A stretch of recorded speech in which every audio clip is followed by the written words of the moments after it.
Can you feel my presence, Daniel? I am taking over. Your body is mine. Where are you going? You have no place left to go now.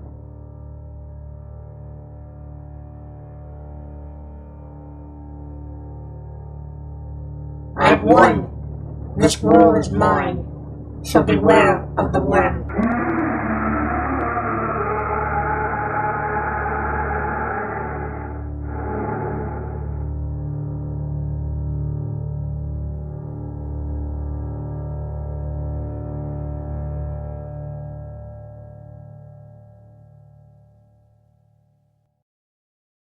And the original idea, at least from the dream standpoint, is that there was a tall figure. He's walking around, and he's holding onto a medical bag, which he uses, which he's more or less like the transporter for the worm. And his goal is to basically go from neighborhood to neighborhood with this medical bag in tow, and basically carry the actual worm to every house on a whole street while it devours all the people while they sleep. As a writer, I like looking at or doing research on a mythology, and I was looking at Norse mythology, and I came up with this idea of the Nidhogg, which is also a word for a large dragon, and basically the concept is that the dragon sits at the world tree and eats all the roots. It's almost like a metaphor for death in the sense that it doesn't stop eating until all the roots are done. I have this preoccupation with surrealistic images, so I'm really a big fan of Magritte and stuff, so I kind of always like the idea of the man with the bowler hat, some sort of tall, mythological figure that's carrying around a medical bag and a worm, so it's sort of play on words and visual ideas from that aspect.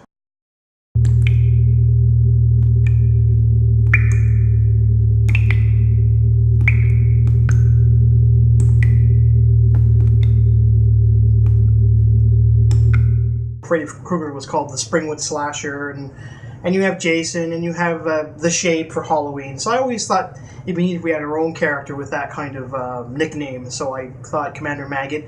It also refers to kind of an urban kind of thing. So it's like an urban myth, or you go to bed at night and Commander Maggot will come and get you. I tried to tie up that concept into the idea of what Commander Maggot might be. It's a very catchy phrase, and people will always remember it.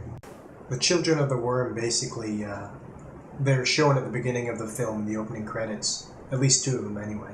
They sort of represent an underground society of vandals paying tribute to Commander Maggot. And they're the ones who are going around the city spray painting his name, basically everywhere. The Children of the Worm would wear these masks. I guess they started off as respirators and they became exaggerated, grotesque expressions without showing any real human features of the face. Basically very graffiti artists. Actually, I love graffiti. I love the art form in itself. I find it's a very interesting art form that certainly doesn't get the fanfare and interest by the average person. So one aspect for me was that graffiti sort of signifies an urban landscape. It just there's something about graffiti that speaks to me personally, and it's loud. It can be loud. It can be big. Communicates words, and I'm a writer, so I always like that idea of communicating. It's more or less like a communication tool in my mind.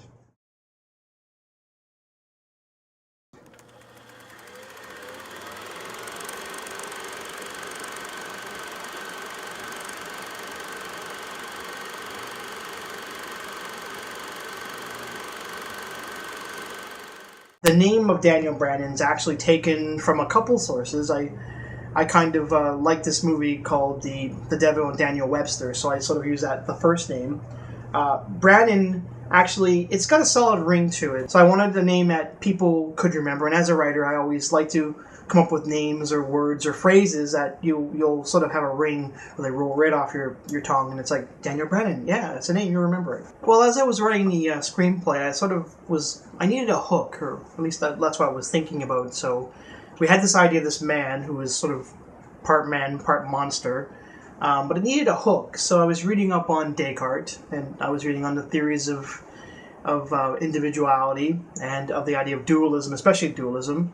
And it struck me that, well, why couldn't this entity and Daniel be one person?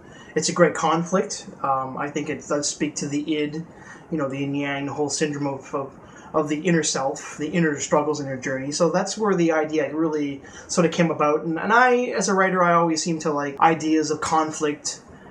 This is more like man versus man kind of thing, and a little bit of man versus himself. And I wanted to call all those ideas together to come up with the idea of conflict in this film.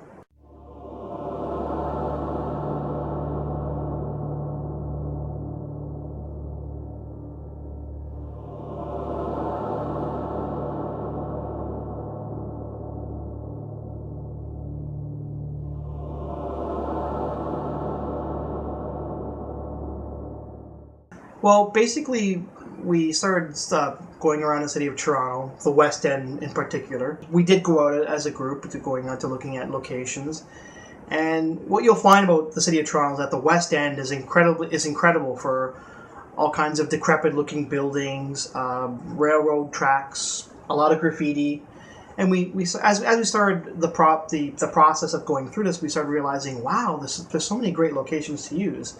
And I always wanted an urban setting, and I sort of pictured a vagrant living in the streets. So I wanted something that looked very urban, a lot of decay, a lot of things that would be kind of interesting to look at as you're watching the movie. And the one thing that we had in mind was that because our budget was very limited and we had one actor, we wanted to really use the locations as if they were a character in itself. So they really, for more or less a lack of a better word, is the unsung hero of this movie, because we had all these backgrounds to use and they really helped out to sort of give Daniel and the movie itself all this color and background, and made it quite interesting.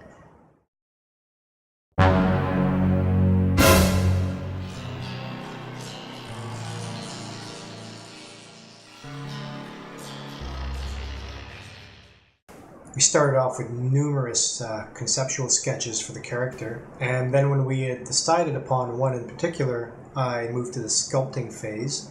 The final sculpture, as you see here, the human portion of the face was actually a life casting of Ken's face. The final casting of the creature mask was a latex skin with a urethane foam underneath it. It was cast in a stone mold. That was probably the cheapest mold that we could make. Once the casting was complete, it was given to Scott Maple, who did the final paint scheme using an airbrush. The mask had very poor visibility. It wasn't really meant to be something you'd wear around for a long period of time. It was just meant for the few shots that were taken of the actual creature.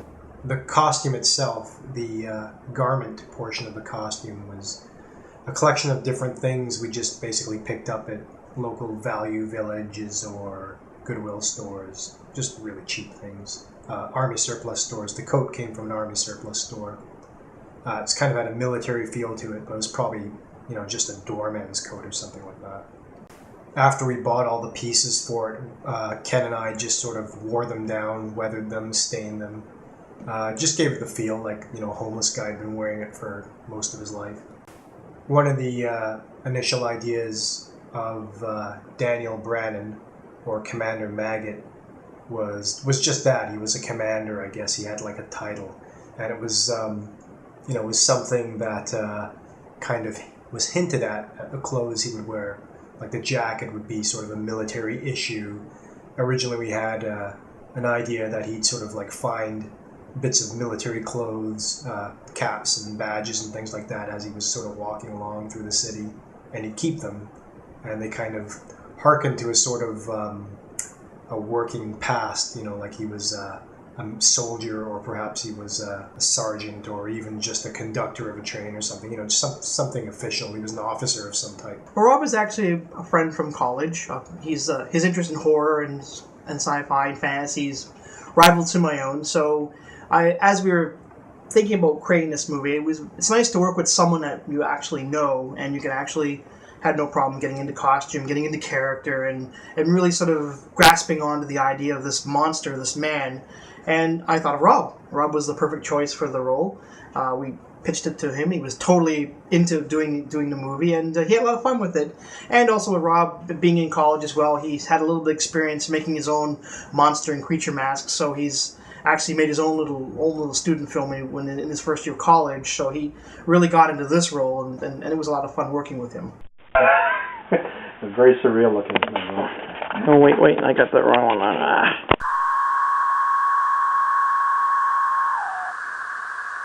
one. Towards it.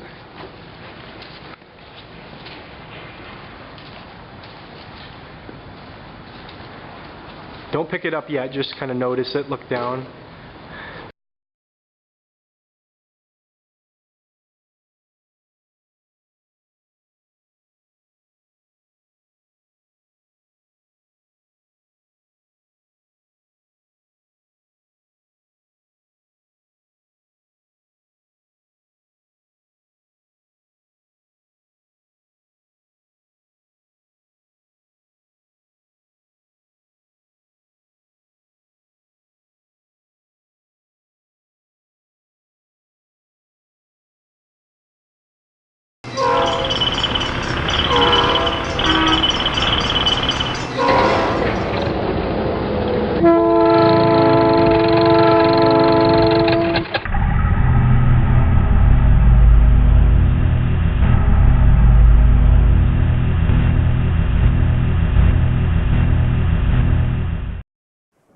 The Symes transfer station is located in the west end of the city, just south of Weston, and it's a fascinating location. It's in a completely abandoned building. I believe it was built in the early 1900s, probably around the 1930s. It's got a very Art Deco feel to it. Great location for used as a set. Unfortunately, it's now boarded up. We'll probably use the exterior of the location in our next film project. I had mentioned to Ken that there were a lot of slaughterhouses in my area, and he was able to come up with a treatment for another idea revolving around the slaughterhouses. Before the building was closed permanently, I was able to shoot some footage of the interior of the warehouse section, or one of the warehouse sections anyway. Ken and I were amazed at the abundance of quality graffiti, really. That was sort of, just covered the walls of the building. Graffiti is a motif that we want to carry into our next film as well. The warehouse is huge, could easily pass as a former slaughterhouse. So it's very curious when we got there to look at this place, because it was actually abandoned, and all the doors in the front were wide open. The back doors were wide open, so we could actually walk in, and you could see, even just peering in the front door, how creepy it looked, and the idea was, oh my god, we've actually found our new location. We got to use this. It'd be a shame not to use it. Luckily for us, there exists another building just behind the main transfer station. Smaller building, I guess part of the same operations, also abandoned, also has a sort of an empty large room, and it was this room that Ken and I wanted to use for filming the end of the Daniel Brannon film, the sort of aftermath after the credits. I actually kind of prefer this building, much creepier look to it, lower ceilings, still high but lower than obviously the warehouse, which was like 2 stories, but it just has more of an atmosphere, dark, it's partially flooded. Has some interesting graffiti in here too as well. As a companion piece to this film, using the urban landscape and the idea of graffiti and everything that you see in Daniel Brannon, we wanted to sort of utilize it again in the next feature. And in the west end of the city of Toronto, it's actually quite fascinating, because there are a number of slaughterhouses actually that are there in the city. And I sort of did some research on my own. I was on the net surfing around, and I discovered that we did have a slaughterhouse in the West End that actually burnt down about 2 years ago. And there were some pics, some very, very grotesque and revealing pics of burnt carcasses and seared like cow carcasses, and it was fascinating to look at. And I just struck me this idea that, wow, wouldn't it be great if we had this monster that was composed of these images of burnt metal and seared flesh and this kind of large thing that actually existed and was sort of stalking the west end of the Toronto. So that's basically how the idea came about. So what we're thinking of doing is actually using the slaughterhouses combined with a few other locations in the area, and actually creating a story with this sort of monster running loose in the city. It'll be a much more ambitious project over Daniel, and we're also thinking that we may be bringing more people to help us actually with the special effects, given that this is going to be a large undertaking. So you'll be seeing that soon.